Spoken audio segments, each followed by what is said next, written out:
Good morning, ladies and gentlemen, and welcome to the Digital Group PLC full year results investor presentation. Throughout this recorded presentation, investors will be in listen-only mode. Questions are encouraged. They can be submitted at any time via the Q&A tab that's just situated on the right-hand corner of your screen.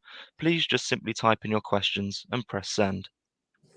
The company may not be in a position to answer every question it receives during the meeting itself. However, the company will review all of the questions submitted today and publish responses where it is appropriate to do so. Before we begin, I would like to submit the following poll, and if you could give that your kind attention, I'm sure the company would be most grateful. And I'd now like to hand you over to CEO Milan Patel. Good morning, sir. Thanks, Jake. Firstly, I'd like to thank everyone that's attending our full year results presentation and giving up your time. Some of you will know the story and have followed the story throughout the journey, and some of you are new. So what I'll try and encapsulate within the presentation is give you a bit of background around Digital and then what we've been doing post the half year results. So if we move on to where we are today, we have 400 employees across the globe. And as we get through the presentation, you'll see that dispersion of employees across the different hubs that we have.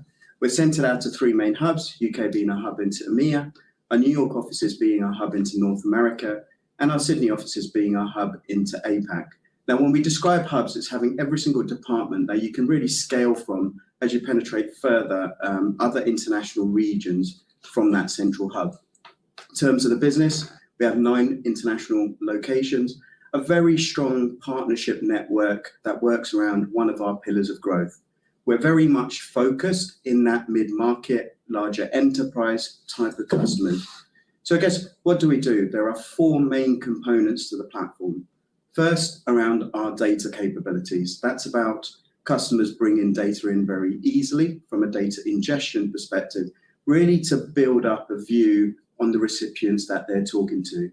The markets and the world has evolved from a marketing strategy perspective. It's not just about one content to everybody, but also today is about a personalized experience, a one-to-one experience based on what they know, what your interests are, and that starts with the data. The second part of the platform is around what we describe as the orchestration layer, and that's automating your customer journey across all touch points that you have with your end customers if you're in the e-commerce market, or communities if you're using it from a non-for-profit, education or government perspective.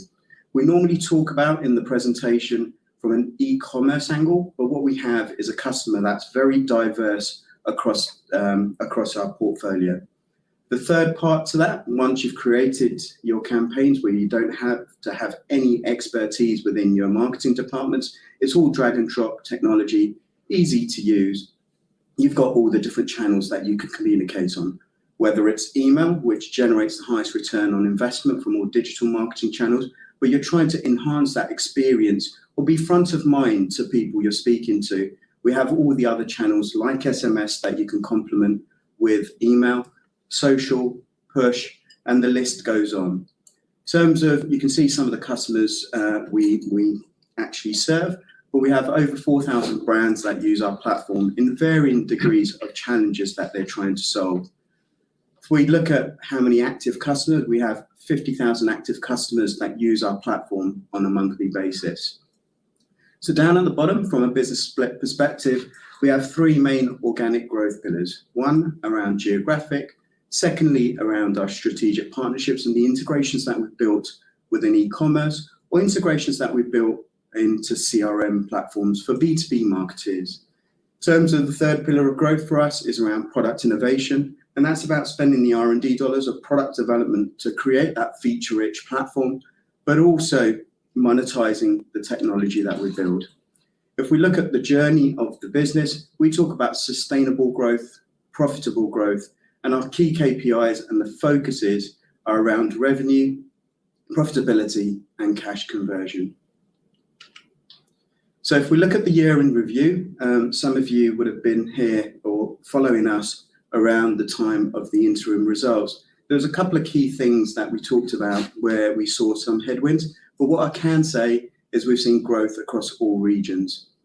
Part of the headwinds that we were some of the COVID winners where we were having SMSs that were vaccine related, whether it was the schools that were sending out SMS, and that normalized through the period. What we did see is some decline in revenue from the transactional SMS messaging, but we did see marketing SMS that grew substantially in the period, absorbing some of that decline. Some of the other areas was around our US team and the US region. And what I'm pleased to say, as we fast forward nine months since the last time I spoke to you, really put the foundations in place, whether it's the management team that continue to execute against a strategy that we have in play for the long term, or it's the supporting teams around the go-to-market, sales or customer success. In terms of one of the things that pretty much all companies was talking about was around employee attrition, was around difficulties in hiring. I guess the world has changed, where some of the private equity and VC-backed businesses are really looking at their cash burn, and there's a supply to from an employee or talent-based perspective at a reasonable price today. One of the other elements that I was having to change was around the chairman and CFO. You would have seen some of the RNSs that went out, and I'm pleased to say we have a very strong team and a board that believe in the vision and the long-term prospects of the business. You'll hear a little bit from our CFO, Alistair Gurney. He'll give you an introduction, his background, and why he chose DOTDIGITAL to come here. But we've also got the chairman in place, John Connolly, who has worked with larger businesses within the public market, and that, together with the strong experience and skill set, completes the board. In terms of some of the areas and the macro drivers, or from the macro environment, some of the market drivers, we're still continuing to see digital marketing growing as a proportion of overall marketing budgets. And from the outlook statement that I talked about, Q1 is in line, and we have a positive outlook as we look forward and having strengthened those foundations. So Alistair will go into a lot more detail around some of these metrics, but what we continue to do is deliver growth. We've seen a 20% plus operating margin, which has been consistent throughout the life of us as a business on the public market. We've seen over a 30% EBITDA margin. And what's also pleasing to see is that cash conversion coming through. No debt within the organization. And if we go back to majority of our group revenues, 94% in this case, is recurring. International revenues just represent under a third of our total revenues, and that will continue to increase as part of our vision is to diversify more revenues outside of the UK. What's also pleasing to see is the ARPC or ARPU has continued to go up, and that's with a combination of larger customers coming on board to solve the challenges that they may have, but also we're seeing existing client growth, both from data coming into the platform, contact sizes continuing to increase, and more message volumes, not only from the components that they were using, but also the complementary channels that we have within the platform and them using that as part of their overall digital experience. We propose a final dividend in line with EBITDA growth of 0.98p, which will be paid at the end of January, and that will be proposed at the AGM. So I normally get asked the questions, well, Milan, what are the challenges of the marketeers? And we have that diverse customer base, and everyone's trying to solve slightly differently some of the challenges that they have. And the return on investment to different types and verticals of businesses means different things to different people. I always, from Converse's perspective, and I'll take you through 3 different examples. Converse wanted to increase their global presence from a brand awareness perspective, particularly in the LATAM market to start out, and then broaden that out. In terms of other elements that they were looking for was more personalized and scalable marketing campaigns and the ability to use other channels that we had within the platform so that they could capture all that data and then use that to really get one-to-one personalized with who they were speaking to. So what we were able to provide Converse was not only the customer data capabilities that we have built in the year, where they can aggregate that data and store the data from the campaign statistics or the campaigns that they were sending out, but what was able to use that data, whether it's around segmentation, using machine learning or AI capabilities that we have in the platform to really get content personalized or help them support what they were looking to do. They also used our live chat product in not only talking to the customers from a customer service perspective, but they also used that as a chance to connect with who they were speaking to, really understand that through what we describe as single customer view while you're talking to them. That's things like how often did they purchase in this retail environment, how often do they purchase, and also average order values, but how have they interacted with your brand. They were able to increase their marketing list by 29%. Of that 29%, they were able to convert those contacts that they were adding into paying customers. And as the focus of digital marketing is not just on customer acquisition, but also retention tactics from a marketing perspective, they saw a 300% uplift in repeat purchasing.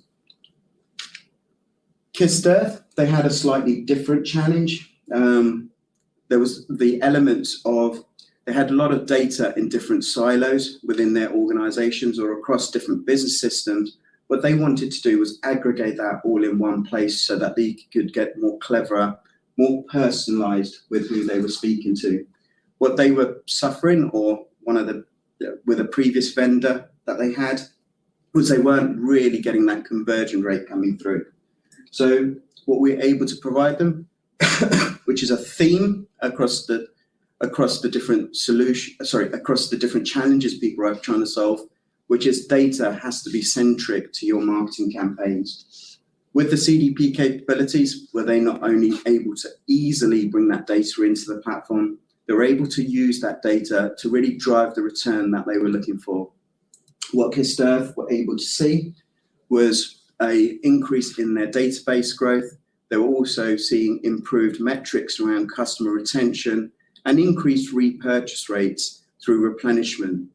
The other elements that Kissed Earth wanted to do, which is a client of ours in APAC, was really optimize the ad spend that they were doing from retargeting or pay-per-click to really look at that and see how they could generate that return on investment. So as part of DOTDIGITAL, we have the ability to create those ads and use the ad networks. But the slight difference to a generic ad platform, you have the demographics and you have to use those.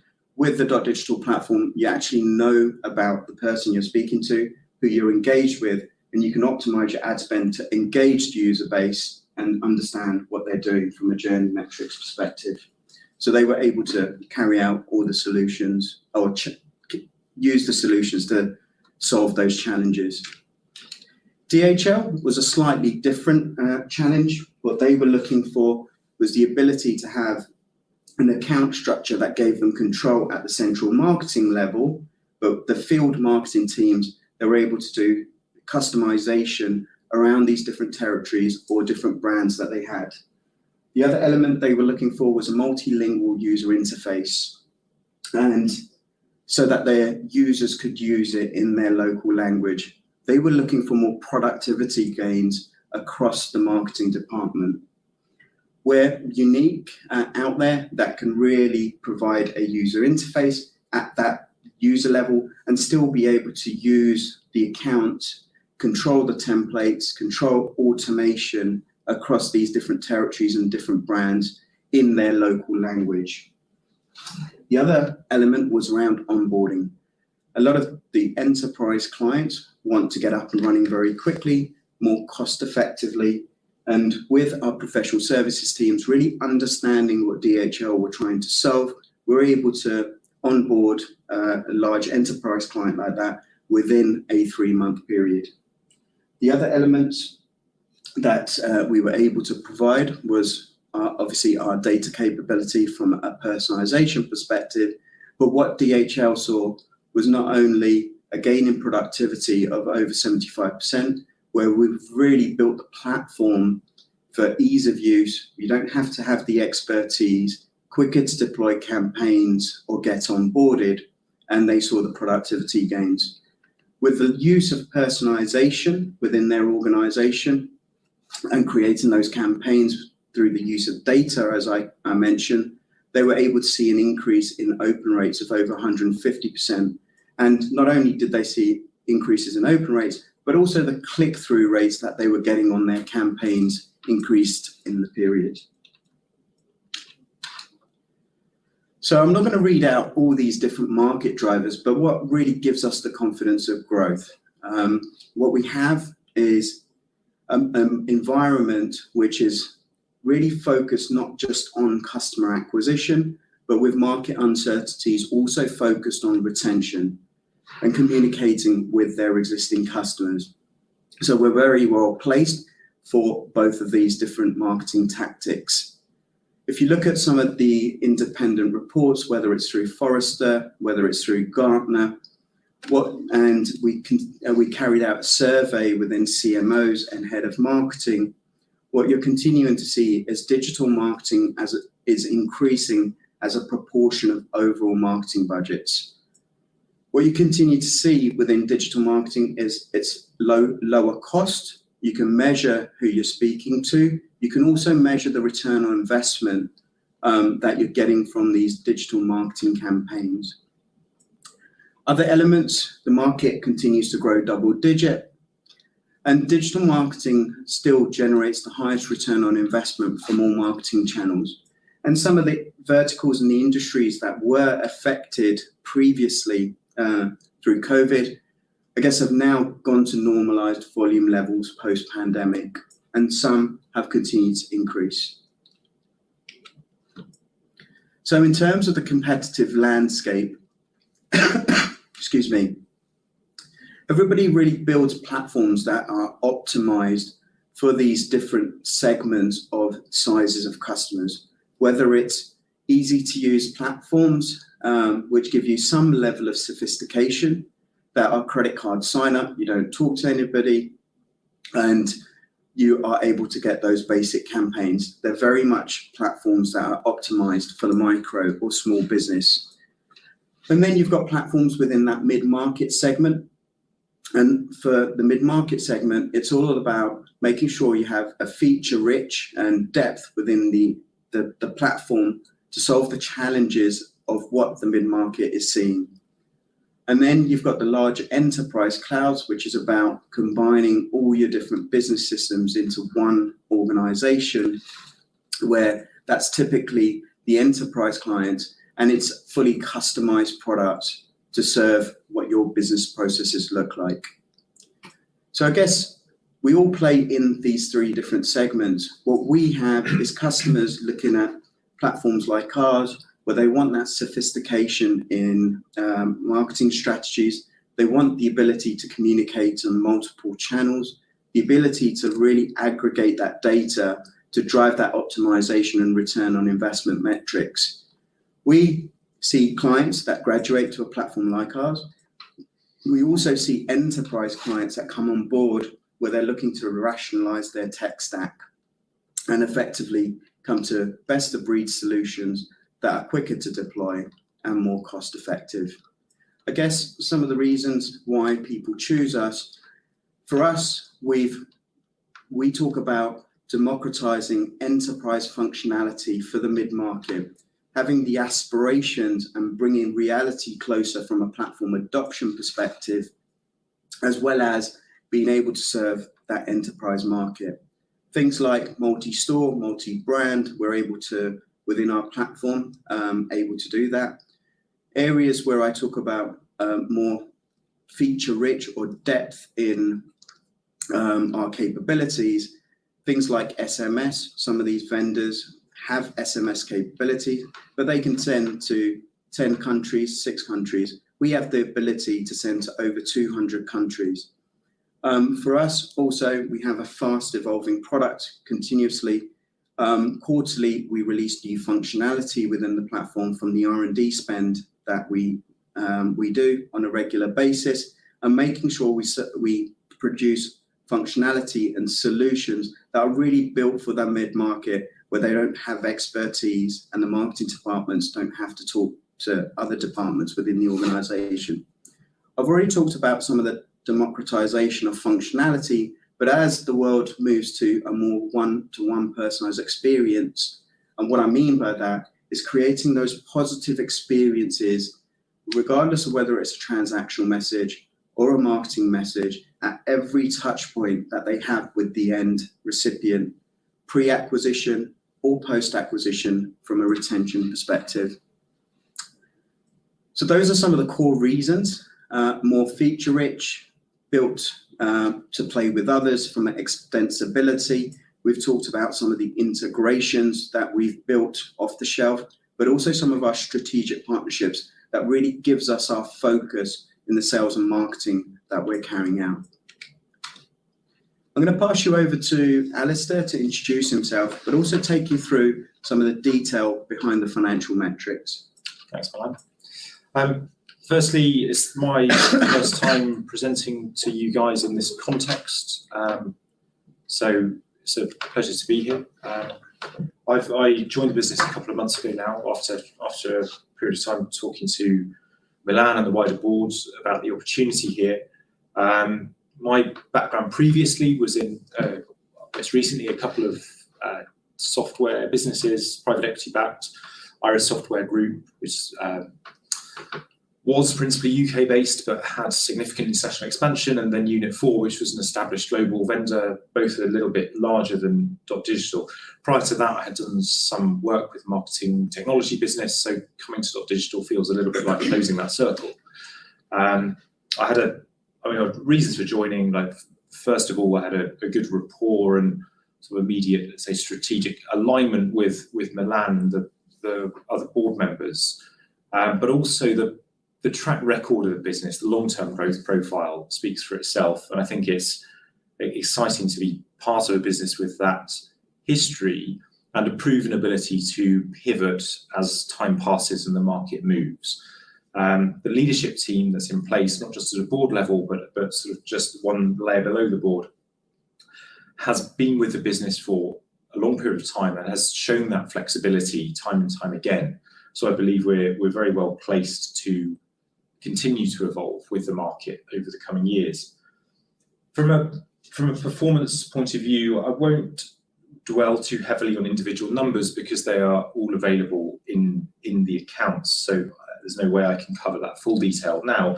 So I'll just point to a few highlights. So the revenue growth in year was 8%, by our historical standards, not high, but on the back of 23% in the prior year. I think that's actually a really strong performance. It was driven in part by the increase in average revenue per customer, but also we've started to see strong signs of growth coming through towards the end of the year in North America, as that market starts to recover from the challenges we had there earlier. The heart of our business, in my opinion, is the contracted recurring piece. This is where our customers are paying for what we describe as functionality recurring revenue, paying for the platform, and also paying for contracted messaging volume. This is recurring revenue, it's SaaS-based revenue, and has shown very robust growth characteristics over the last many years. Is also our highest margin revenue by far. From my perspective, that gives us a fantastic opportunity to drive further net revenue expansion in that area, and also to target new logos who can buy into our product vision or our current product and vision for the product for the future. Milan will touch on, or has already touched on, strategic partners. These partners give us access to the market in a far more effective way, a far lower customer acquisition cost than if we did not work with them. And in some cases, our agreements are exclusive, or at least we are a preferred supplier. So we get a good access to the customer base of some of these other providers. EBITDA grew 10%. The long-term EBITDA growth is now 20% CAGR, which I think is excellent, and cash generation in the year was obviously very strong once again. On the revenue, couple of points that jump out. We've got a well-dispersed customer group, so we've got relatively low or very low revenue concentration with any given customer. In light of the current macroeconomic stress that we see globally, that gives me a lot of comfort that we're not overly exposed to any one customer, and therefore we have relatively low insolvency risk in the customer base. We've also done a lot of work on the software, actually working on the containerization of the software so that the cost of sale will automatically scale with the consumption our customers have. That protects us, that gives us some level of downside protection in the event that individual customers consume less data for any period of time. Our expenses in the year grew largely with inflation, but also with some further investment in R&D. We have an ongoing policy to invest in R&D, and we will do so substantially as a proportion of revenue. As the years pass, we will decide how we invest, split between product and go to market, but one way or another we target an operating margin of 20% or greater. Any excess profits from revenue growth we would plan to reinvest in the business. Balance sheet is very healthy. Cash balance obviously gives us a lot of opportunity, and at the moment we're seeing signs of assets becoming more favourably priced, let's say. So we will be exploring those options over the coming months. But actually the number which I think from a finance perspective I'm proudest of there is the other current assets. This is principally our trade debtors. Slight reduction in year despite growing revenues, but also if you go to the back of our accounts, you see the debt aging of those debtors. And for them, that aging profile has improved significantly year on year. And I think that's testament both to the customers' satisfaction with our products, that they're willing payers, but also the performance of the finance team. Obviously, performance I take no credit for because they did it before I joined, but it's comforting for me that it's not anything I need to fix. On which note, looking at our cash flow, cash generation, fantastic in year, well over 100% cash conversion at an operating level. The working capital profile was strong as a result of debtor control, but also we had the timing of some invoices relating to our SMS cost of sales did us a favour towards year end, so our payable balance actually increased a little bit at year end. Because of the business model we have, whereby we invoice on booking, so we effectively invoice in advance, I would expect to maintain close to 100% cash conversion going forwards. On which note, I will pass back to Milan, who can tell you about how we plan to develop the business over the coming months and years. Thanks, Alistair. So if we go back to the growth strategy, and I mentioned the pillars of growth earlier on in the presentation, very much focused on focus within the organisation and simplicity around three main pillars: geographic expansion, product innovation, and strategic partnerships. So if we look at how do we do that, well, it's continuing to expand our product suite, really meeting the needs of that mid-market and continuing to democratize that enterprise functionality, making it quicker to deploy through ease of use and providing it at good value for money. The other elements, it's about continuing to deepen our relationships, continuing to market to the user bases around whether it's our e-commerce platforms that we integrate into, whether it's our CRM platforms. And as you would have seen, we're continuing to build out those integrations as we look forwards. In terms of other areas, very much focused on our customer relationships with our clients, delivering on the needs and delivering on why our customers chose us generally leads to cross-selling and also making sure that they're successful. The three variable levers as they become more successful, which in turn means ARPU expansion for us, is around more data coming into the platform, them increasing their subscriber base from a contacts perspective, or them continuing to send more messages and committing to more message sends. Also, what is important is making sure we continue to grow our customer base globally. Part of the strategies within our organization with some of the larger enterprise clients is working with a subsidiary on multiple territories and then showing them the benefits of our platform and expanding further within their groups. So for us, growing and creating demand across all our regions is absolutely important. So we've talked a lot about the organic growth and the people that followed that story. That's been consistent in what we focus on from a strategy perspective, but also looking at some of the capital deployment from growth by acquisition. I know somebody's just asked a question in, well, how are you going to deploy funds? Is adjacent technology to really build up your CDP capabilities or customer data capabilities. For us, it's adjacent relevant technology, which makes the most sense. One, it can help grow the TAM that we play within in our market, which is around about 3 billion. It also attracts a different type of customer from the sophistication curve perspective. But adjacent technology, a bit like the 3 organic growth pillars, we have 3 acquisition pillars, makes total sense. In terms of deeper functionality with our core USP, that's where there's missing functionality that the market is the mid-market is looking for at this moment in time. That's not an area where we're looking at.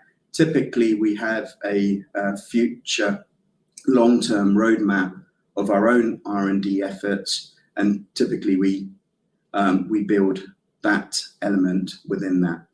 In terms of expanding geographical coverage, there are areas and strategic territories that may make sense for us from a talent acquisition perspective, or creating that foundation within a region that you can really grow from. So those are not only our 3 organic, but also our 3 acquisition pillars. So, excuse me, what's been actually happening over the last 12 months? Where we describe that functionality recurring revenue, that grew 18% in the period to 22.3 million. And as I mentioned earlier, that's growth in not only additional functionality our existing customers are using as they get more sophisticated with creating those experiences at every touch point, but also with volumes that they're sending out.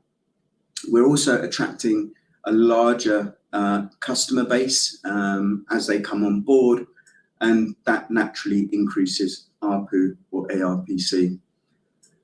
If we strip out the transactional SMS and the professional services arm from a one-off revenue perspective and really look at that contracted revenue and access to the platform that Alistair mentioned earlier, the value in the platform, as I describe it, where I guess you can't compare against the different competitive landscape, now represents 45% of our recurring revenues. Prior to myself taking over as CEO around about 8 years ago, that was 0, and that naturally builds. That has naturally built, if you see, throughout the period.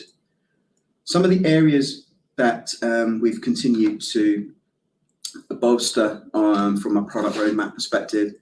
The 4th component to our platform is around the optimization layer, and that's reporting, analytics. We always really describe marketing as a test and continuing to optimize. You can't just do it once and that's going to yield your benefits forever.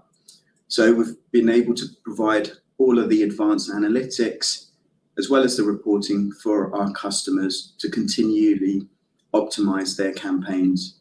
We launched a customer data platform in the period that was really to remove all the different data silos these businesses have so that you can really get to a point where you're connecting with who you're speaking to.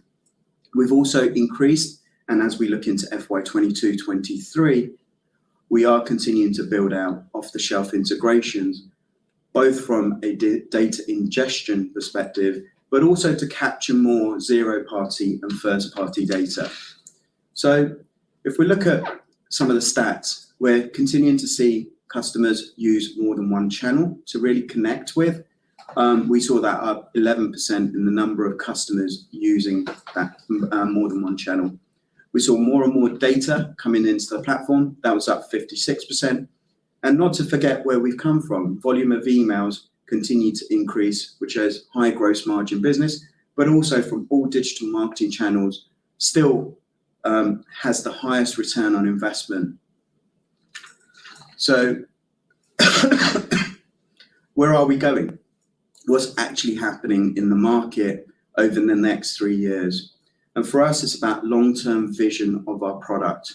We had all of the orchestration capabilities prior to last financial year. That was about automating or feeding drip campaigns across all of the whole customer journey, but also giving them the tool set to build these campaigns. We also put in all the different channels post our acquisition of Kamapi back in 2017 that really allowed our customers to augment their marketing campaigns with the use of additional channels, but also give them the opportunity to ask the recipients how would they like to be communicated with and what types of information do you want to be communicated on those different channels. As we started to put in a CDP capability, which I mentioned around aggregation of data, use of data through whether it's segmentation, whether it's using that from an AI perspective for content personalization, or triggering off behavioral and targeted automation, as well as being able to put data into the platform and in near real time trigger more automation campaigns on the back of that. That naturally takes us into a market where it's higher spending clients which have a more sophisticated marketing strategy that are looking to use our platform to see the benefits of that full feature set. As you look at 3 years on, and I've always talked about where the market came from, where it used to be point solutions that were providing individual feature sets, getting closer to the ability to create an experience across the whole platform, moving from these different point solutions to a more rounded platform that is able to deliver on that. Over the next 3 years, at the moment, it's very aspirational with the large enterprise client base or a feature set, from a feature set perspective, where they are looking to create outcomes not only for brand awareness, very much that one-to-one personalization across every channel that an individual connects with that brand, really staying front of mind and making whether it's negative experience into positive or providing those positive experiences. As I guess you have some macro uncertainties, it's not just about bringing new customers on. People are really focused on retention marketing as a form of connecting or engaging with their customer base. Continuing to see that increase in marketing driven ROI and very much the outcomes of operational efficiencies. And we went through some of the case studies, but productivity gains within their organization. So that's where the market is going over the next 3 years. Mid-market typically aspires to do the tactics and strategies and use functionality sets of enterprise. Enterprise at the moment is very aspirational in order to use a CDXP. That's becoming more reality. And at some point, the mid-market will continue down that route. So if we look at the longer term roadmap themes from the R&D that we are doing as an organization, it's continuing to make it very easy to bring data into the platform.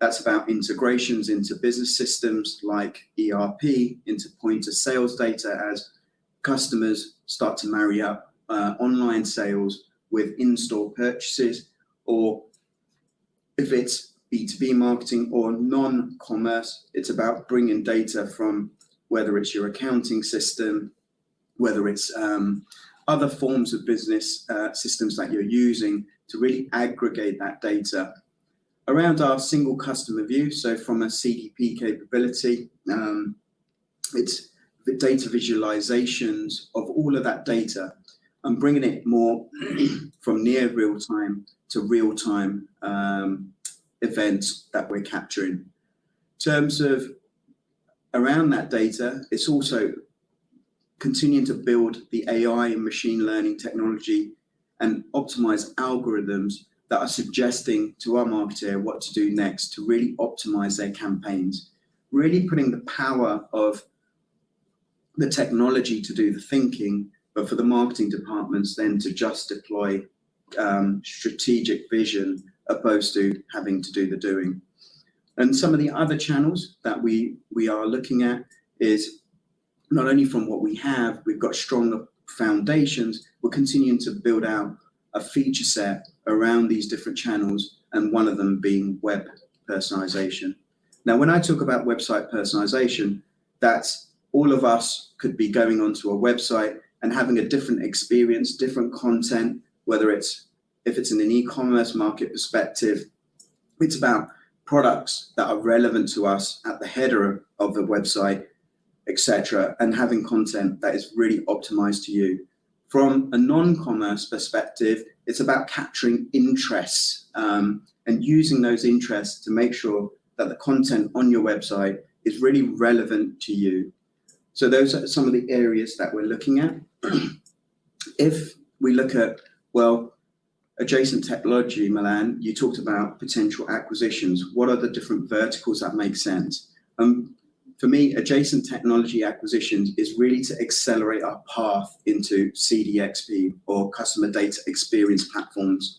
And some of the adjacent technology that really makes sense at this moment in time, excuse me, is around whether it's website personalization and giving us a foundation to build from, or around loyalty, as retention marketing becomes very important to our marketers, or things like the ability or an iPaaS platform, integrations platform as a service.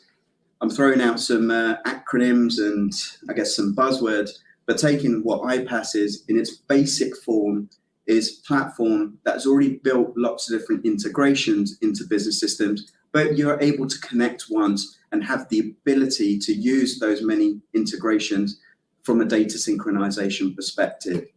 For us, it's about continuous data ingestion, which ultimately drives that return on investment. If we look at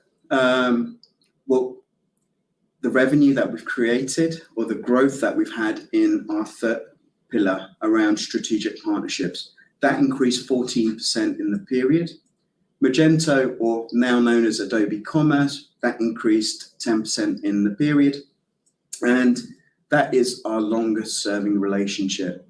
But what is also nice to see is some of the other deep integrations, as we call it, that we've done into what we describe as our strategic partners, are continuing to grow, but also starting to feature in terms of a percentage of revenue.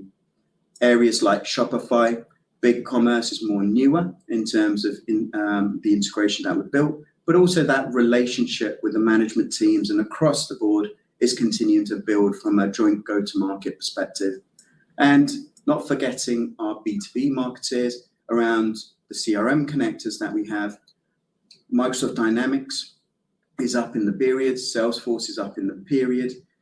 With the Microsoft Dynamics and Salesforce in the UK, where the brand awareness is very strong, we sell to a multitude of different verticals and multitude of different integrations.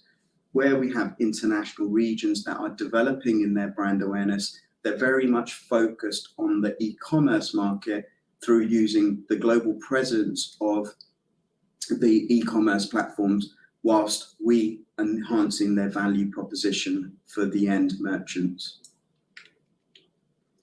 So if I look at what's been going on from a geographical standpoint and growth in the different regions, I'll address the two in terms of what we already talked about in the half year, some of the headwinds that we had in Americas, building that team out and really getting them focused around the interim results. I was talking to you guys about turning slightly the tap off in new customers and really focused on protecting our annuity revenue stream from a customer base perspective. As we started to put the key management in and started to feed in as the market got less challenging for talent and we were able to hire, and as they were ramping up through the period, we started to turn the tap back on. As some of you may know or will know now, annuity revenue stream, obviously booking in a SaaS business to recognize revenue, there is a slight disconnect because you have the booking coming in, but also there's the onboarding stage, there's also the training stage, and making sure that our customers can use our feature set end to end.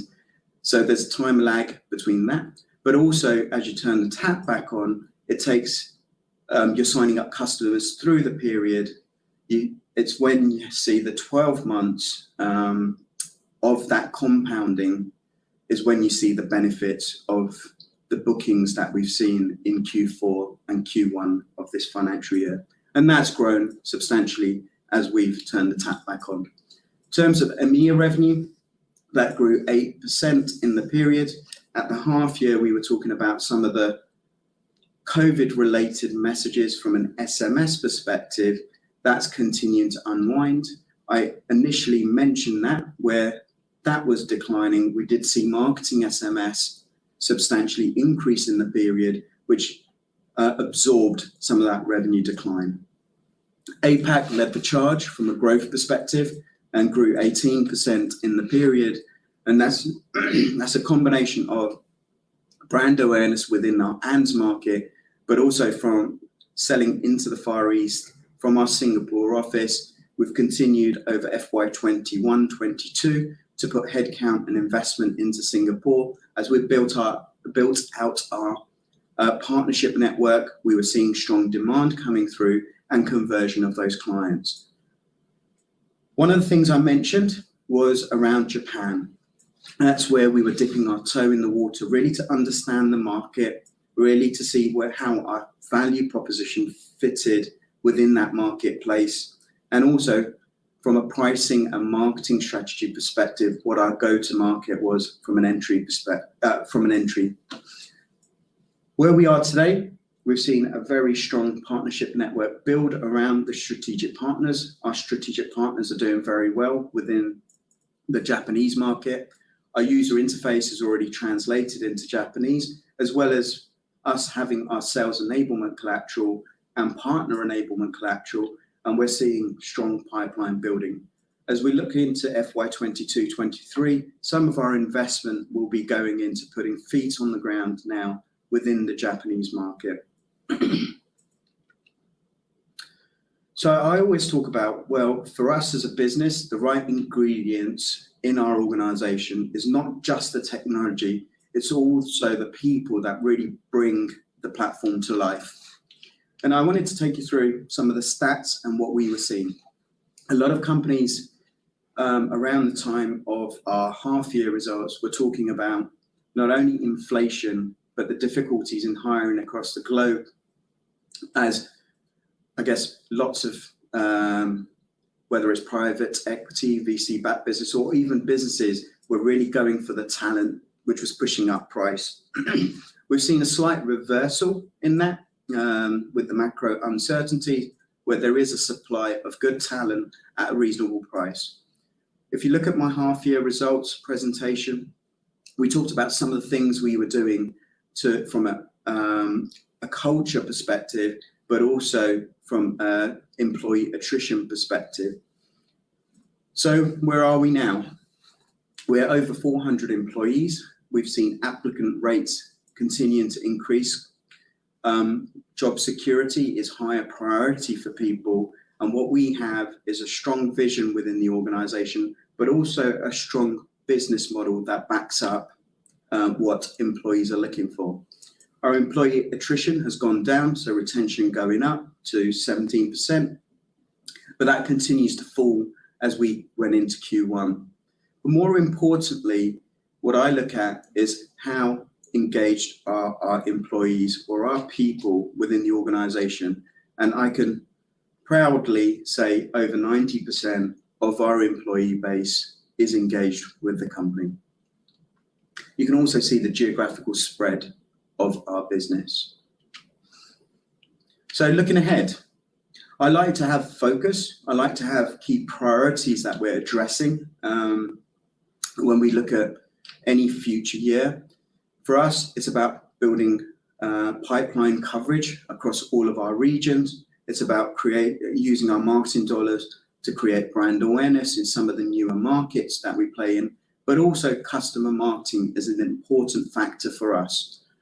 Building partnerships, we've talked about some of the strategic partnerships, but we also have a plethora of other agency partnerships and technology partnerships around the ecosystems that we play in.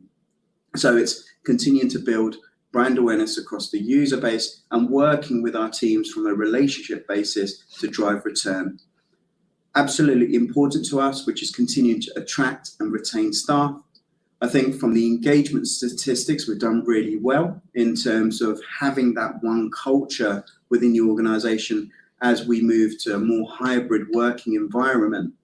And I guess where we've come from in the early days of the business, from a point solution of email service, from an email marketing perspective, to where we are today is vast in terms of technology.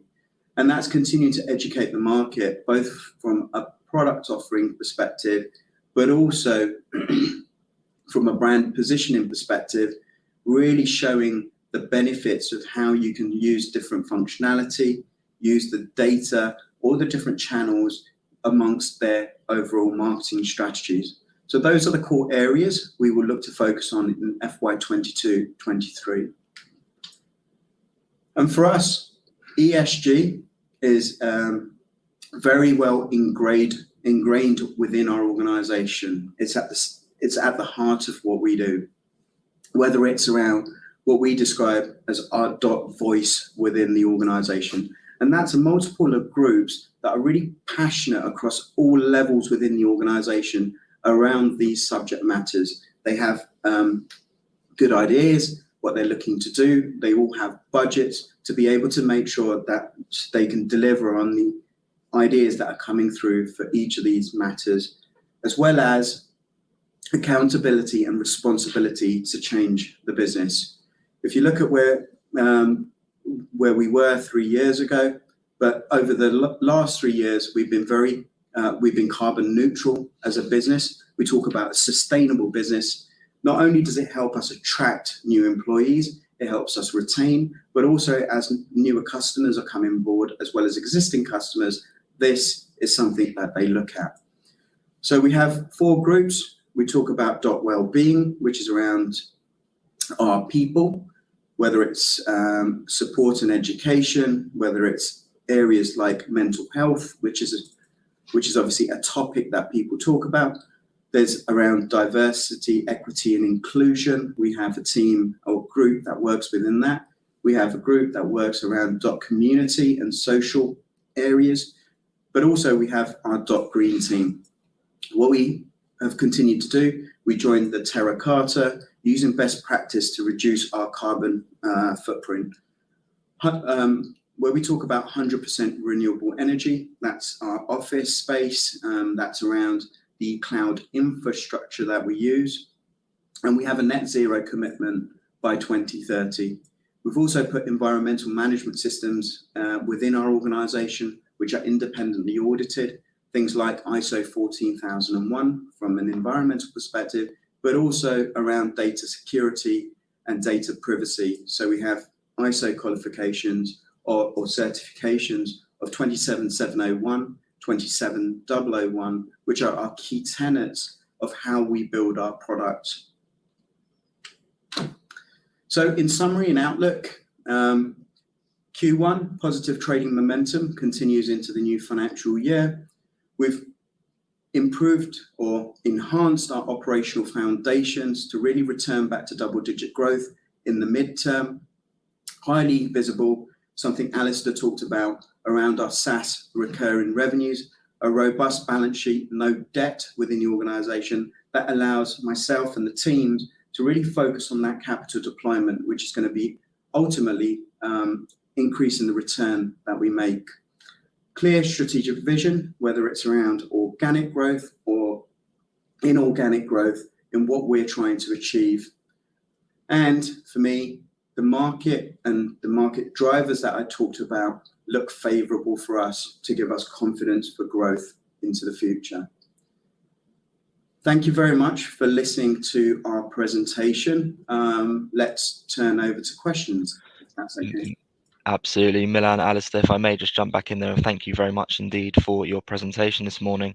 Ladies and gentlemen, please do continue to submit your questions just by using the Q&A tab that's situated on the top right-hand corner of your screen. But just while the team take a few moments to review those questions that were submitted already, I would like to remind you that a recording of this presentation, along with a copy of the slides and the published Q&A, can be accessed via your investor dashboard.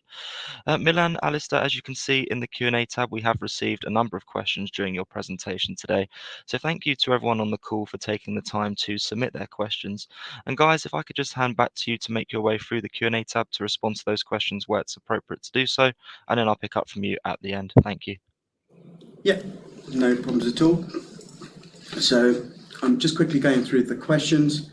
One of the questions we've had was from Mark. The question, I'll read out the question so that everybody can see what's coming in. You reported at 8% organic revenue growth, whereas you report that the marketing automation market is growing at 12 to 13% per annum, which means you're losing market share. Why is this, and what are you doing to address it?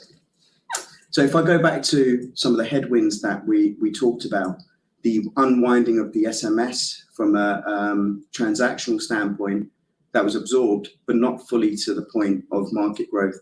The other area is around North America.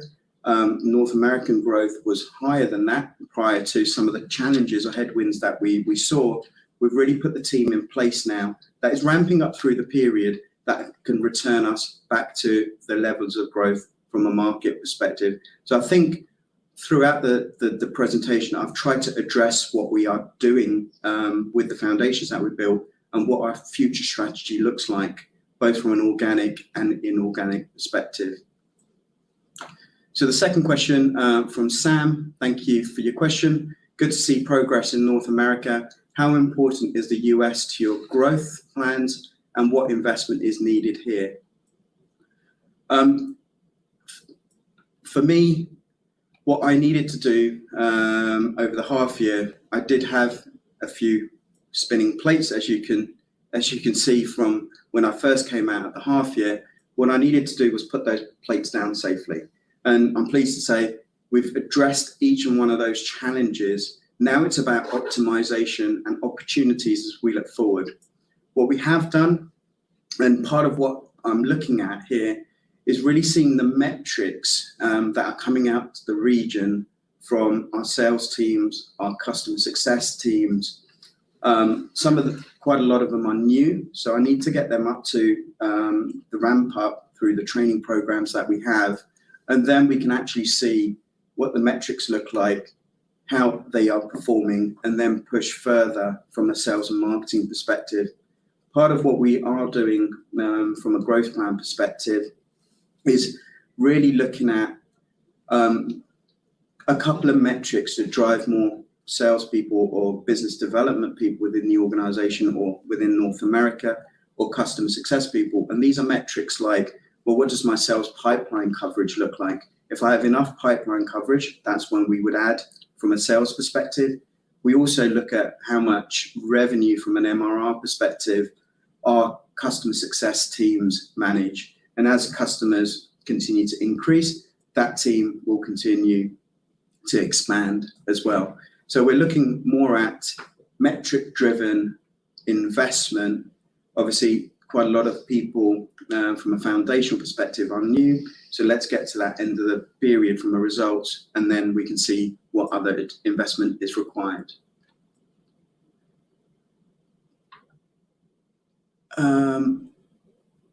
A question from David. Do new customers tend to come from replacing competitor solutions or greenfield opportunities?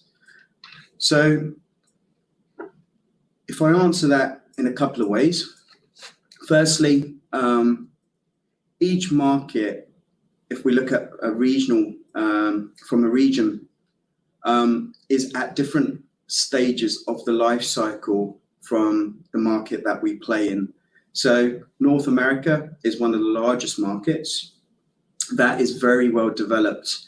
and it is a displacement market. So you're replacing competitors. Also with the EMEA market, it's in that life cycle is further up the curve. In areas like the Far East Asia market, that's slightly different. There are greenfield opportunities as these customers within these countries start to adopt a more digital approach. They may not be using email marketing. They are very well versed in using more mobile channels as a basis of communication. There is probably greenfield opportunity in LATAM, where we are seeing demand, we are seeing growth in that. But I just wanted to make sure we secured our foundations over the last 9 months. And then, as I said, we will look at the different opportunities, whether we want to start to dip our toe in the water in additional territories or really focus on the territories that we have and put further investment.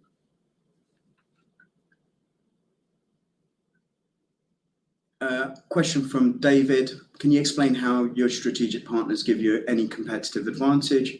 Presumably, they also work with your competitors as well. So I think we touched on that a little bit in the presentation. We did touch on that. But just to conclude the answer on that, effectively what they do is they work with us to drive brand awareness across their user base. It's not a traditional reseller model with any of our strategic partners. We work very closely on producing case studies, how we drive value proposition, how we drive return for these merchants, as well as working with the teams where the strategic partner endorses our platform. But it does give us a focused approach to that market. Yes, there are competitors with, I'd say, maturity in integration or what the integration does. There are some competitors that play only from a data synchronization perspective. There are obviously competitors that play within having some capability in that. Where some of our strategic partners are, we work jointly on the product roadmap of marketing automation and what they're looking to do to make sure we can develop the product out. Strongest relationship is obviously with Adobe. We are one of their premier partners and only premier partners in that marketing automation space. And as we move further into that CDXV space, some of the others like Shopify, there are quite a lot of competitors which are really built for that small business platform, which is working very closely with that Shopify core market. Where we play is around that Shopify Plus, where you typically see more mid-size and small enterprise clients that are looking for a more feature-rich product or the ability to scale. And there are only a small number of players there. Within big commerce, and we talk about some of our strategic partnerships, we also have integrations into commerce tools. We have integrations into a plethora of other e-commerce platforms. So within big commerce, there are a few competitors that play within that space as well. But we don't mind having a platform agnostic approach, because for us, it's about solving the challenges from a solution perspective. And we know that we can solve quite a lot of the e-commerce merchant challenges as we've played and matured from an expertise perspective.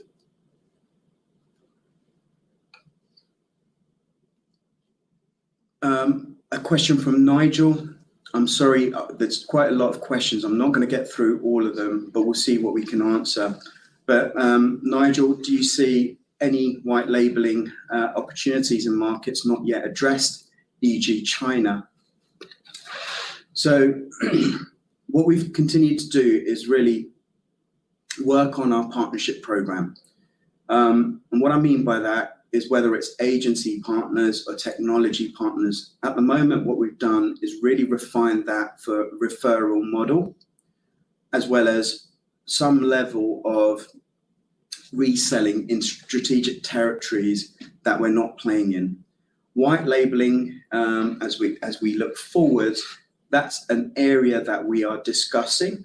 We originally started out in the UK when we were a lot smaller, probably around about 17, 18 years ago, where we did we did offer white labeling. But as you mature in the market, that does also have its own challenges when you start to compete with each other. So we are looking at the pros and the benefits, as well as some of the challenges and the lessons we've learned from a white labeling perspective as we look forward to some of the other strategic territories that might make sense, whether it's through white label opportunities or a reselling nature. 10 minutes to get to our next. I'm sorry, we've got probably, that was the last question I can answer. I will try and get through the questions that we've had and type a response back once we've finished our roadshow. Milan, if I may just jump back in there, and Alistair as well, thank you very much indeed for addressing all of those questions that came in from investors this morning. And of course, as you did kindly mention, we'll give you back all of the questions that were submitted today, as well as any further questions that do come through post today's event for you to review, and then add any additional responses, of course, where it's appropriate to do so. Milan, perhaps before redirecting those on the call to provide you with their feedback, which I know is particularly important to yourself and the company, if I could please just ask you for a few closing comments to wrap up with, that would be great. No problems at all. So if we look at the outlook, currently we're tracking in line with expectations for revenue growth. We've really secured the foundations and addressed the challenges that we had at the half year. In terms of our technology, it has that proven ROI and a compelling value proposition, whether it's through our strategic partners or areas that we're very developed in terms of our brand awareness. We have a diverse customer base across many different industries, which gives us confidence for future growth. The market drivers are also, from a digital marketing perspective, are continuing to give us that confidence for growth. If we look at, I guess, our growth strategy, very clear in our 3 pillars, both from an organic but also an inorganic perspective, a very strong balance sheet for us to evaluate investments.